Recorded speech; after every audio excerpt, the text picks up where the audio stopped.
అమ్మ చిరునవ్వులో అయ్య ప్రేమ అమ్మ ప్రేమ రెండూ కలిసిపోయాయి. ఆ నవ్వులోంచి పుట్టుకొచ్చాడు మహానుభావుడు, ఆయనే మహాగణపతి. అమ్మవారి పెదవుల్లోంచి ఉన్న నవ్వులోంచి వచ్చేటండి. నవ్వులోంచి వచ్చాడు కనుకనే గణపతి ఆనంద స్వరూపుడు, ఆనందాత్మ గణేశోయం. ఆయన నైవేద్యాలు ఏంటో తెలుసా? మోదకాలు. మోదకం అంటే మోదం అంటే ఆనందమే. ఆయన ఆహారమే ఆనందం, ఆయన ప్రసాదం ఆనందం. ఆయనకి పెట్టిన మోదకాలు తిరిగి మనకేగా. కనుకనే ఆయనకి నైవేద్యం మోదకం, ఆయన ఇచ్చేది మోదం, ఆనందమే. ఆనందాత్మ గణేశోయం.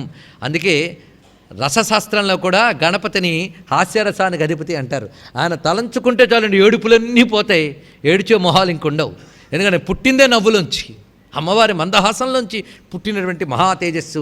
ఆ వచ్చిన తేజస్సు ఎంత ఉందో చూద్దాం. బీజాపూరగ దీక్షు కర్మకరుజా చక్రాబ్జ పాశోత్పల వ్రియగ్రస్వ విషానరత్న కలస ప్రోజ్జత్కరాం భోరుహా ధ్యేయో వల్లభయా సపత్మకరయా సృష్టోజ్వల భూషయా విశ్వోత్పత్తి విపత్తి సంస్థితికరో విఘ్నేశ ఇష్టార్థద. సామాన్యుడా మహానుభావుడు? వాళ్ళు ఉభయుల తేజస్సు కలబోసుకుని వచ్చాడు కనుక ప్రపంచాన్ని నడిపేటువంటి 5 మిథున దేవతలు ఆయనలోనే ఉన్నారు. 10 మంది దేవతలు ఉన్నారు. ఒకరు విష్ణువు లక్ష్మి అంటే లక్ష్మీనారాయణులు, రెండవది శివపార్వతులు, మూడవది రతి కందర్పులు, నాలుగవది మహీ వరాహము, ఐదవది పుష్టిపతి. మొత్తం 10 మంది, 5 మిథున దేవతలు, ప్రపంచాన్ని నడిపే దేవతలు. ఇందులోనే మొత్తం జగన్నిర్వహణ శక్తులు ఉన్నాయి. కనుకనే 10 చేతుల్లో 10 రకాల ఆయుధాలు పట్టుకున్నాడు. కుడివైపంతా పురుష దేవతలు, ఎడంవైపంతా స్త్రీ దేవతల సమాహార రూపంతో ఉంటూ మధ్యలో తొండంలో రత్నకలశం పట్టుకున్నట్ట. అది కేవలం మోక్షప్రదాయకమైన శక్తిని చూపిస్తున్నటువంటి అద్భుత రూపం. చంద్రలలాటంతో ప్రకాశిస్తున్నాడు. వందే గజేంద్రవదనం వామాంకారూఢ వల్లభాశ్లిష్టం కుంకుమ పరాగశోణం కువలయని జార కొరకాపీడం అంటాడు దూర్వాస మహర్షి ఆర్యాద్విషతులు. ఎన్నున్నాయండి శ్రీ విద్యా రత్నాలు. ఉన్నటువంటి ఆ గణపతికి నమస్కారం. తిన్నగా వచ్చాడు.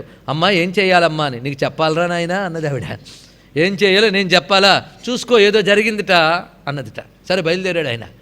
ఎక్కడికి వెళ్తున్నాడని అందరూ చూస్తున్నారు. శ్యామలా వారాహి పిల్లవాడు చక్కగా నడుచుకుంటూ వెళ్ళిపోయాడండి. ఎక్కడ పెట్టాడో ఆ యంత్రం ఈయనొక్కడే తెలుసుకోగలిగాడు. చూసారా? అన్ని అవరోధాలు తీసిపారేస్తాడు. ఆయన అవరోధాలు తీసిపారేస్తే ఇంకేం కావాలి? అందుకే అమ్మ యొక్క అసలు విజయానికి గణపతి ప్రధానం కనుకనే అసలు విజయానికి ముందే ఈ నామాలు పెట్టారు. అది తెలుసుకోవాల్సింది. ఇక్కడ ఈయనకు అత్యంత ప్రధాన స్థానం ఉన్నది. అసలు నిజంగా ఈయనొక్కడిని పట్టుకుంటే చాలండి, మిగిలిన వాళ్ళ గురించా ఈయన చూసుకుంటట. అందుకే ఈయనొక్కడిని పట్టుకోవాలి. ఈ నొదిలి ఇంకెవరిని పట్టుకున్నా ఇంచు కూడా కదల్లో, గుర్తుపెట్టుకోండి. అలాంటి వాడు ఈయన. అందుకే మహాగణపతి ఉపాసన పరిపూర్ణ ఉపాసన, దేనికదే పరిపూర్ణం. అది గణపతి ఉపాసన, బాలా ఉపాసన రెండు పూర్ణోపాసనలే చెప్తారు ఇక్కడ. అలాంటి మహాగణపతి తిన్నగా వెళ్ళి అది తీశాడు ఆ యంత్రాన్ని. అది తీసి తన దంతంతో అక్కడ కొట్టేటండి. మొత్తం అంత శిల కూడా పిండి అయిపోయింది, మొత్తం చూర్ణమైపోయింది. ఎప్పుడైతే శిల అంతా చూర్ణమైపోయిందో వెంటనే ఈ శక్తిశాలకు ఉత్సాహం వచ్చింది. ఆహా అని లేచేట. ఏమిటి ఇంతసేపు ఏదో అనిపించింది, ఎందుకు అనిపించిందో తెలియదు, ఇప్పుడు ఉత్సాహంగా ఉందిలే అన్నారు. సంతోషం అనుకున్నారు. ఈ లోపల వీళ్ళందరూ లేచారు. ఇప్పుడు విషంగుడికి భయం పట్టుకుంది, ఇంకా లాభం లేదని. ఏనుగు మొహం కదైనది, నా దగ్గర ఏనుగు మొహం రాక్షసులు చాలా ఉన్నారులే అని. వీళ్ళ దగ్గర ఉంది ఏనుగు మొహం రాక్షసులు, అక్కడున్నది ఏనుగు మొహం దైవం. అది తెలుసుకోవాల్సింది. గజవదనుడైన దైవం ఉన్నాడు. ఆ గజవదనం ఓంకారవదనం, ఈ గజవదనం మదగజవదనం. వీళ్ళవి గజాసురుళ్ళు ఉన్నారు అక్కడ. గజాసురుడు అనేవాడిని పిలిచెట్ట ఎవడు విషంగుడు. నీ సేనలన్నిటి పట్టుకురాలా అని మొత్తం బయలుదేరొచ్చారు. వాళ్ళందరూ కూడా సేనలతో వస్తున్నాడు గజాసురుడు. వీళ్ళందరినీ చూశాడు ఒక్క గణపతి. ఈ శక్తిశాలలు బయలుదేరుతున్నాయట, మీరు ఉండండి వీళ్ళ పని నేను చూస్తానన్నాడు. ఆయన వెళ్ళాడు. ఆయన ఒక్కడు. ఆ గజాసురుడు భయంకరమైన రాక్షసుడు, వాడు చుట్టూ అనేక మంది అసుర సేనలు. ఇదంతా ఒక్క గణపతి ఎదురుగా చూసేట. చూసి ఒక్కసారి సంకల్పం చేసుకుని నవ్వుకున్నాడు ఆయన. ఆయన రోమకూపాల నుంచి ఏనుగు ముఖాలతో గజవదనలు చాలామంది వచ్చేటండి. గజానులు ఎంతమంది వచ్చారంటే 7 కోటి హేరంబులు వచ్చేట. 7 కోట్ల గణపతులు వచ్చారు ఒక్కసారి. 7 కోట్ల గణపతులు రకరకాల రూపాలతో వచ్చారు. ఒక్కొక్కరు ఒక్కొక్క రకమైన వాహనాలు. దీని అర్థం ఏంటి? 7 కోటి మహామంత్ర మంత్రితావయవద్యుతి.